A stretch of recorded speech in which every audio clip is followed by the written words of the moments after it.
Well, this was a largely civil debate with some clear outreach to voters who may not have known much about either of these guys.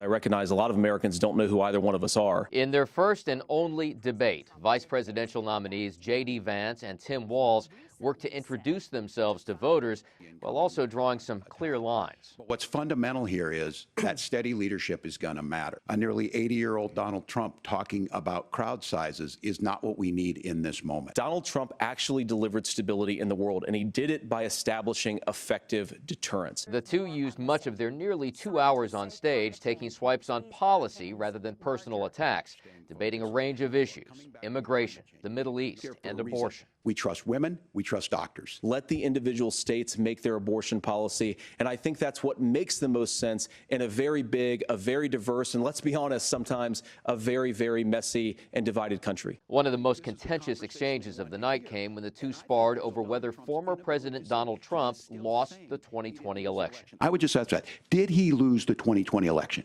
Tim, I'm focused on the future. Did Kamala Harris censor Americans from speaking their mind in the wake of the 2020 COVID situation? That is a damning non-answer. For his part, Walz said he misspoke when he had claimed he had been in Hong Kong during the Tiananmen Square protests. And I'm a knucklehead at times, but it's always been about that. And the civilities extended to the very end when both candidates and their wives shook hands with one another. As it now stands, this was the final debate in the race for the White House. In Washington, Doug Luzader, Fox News.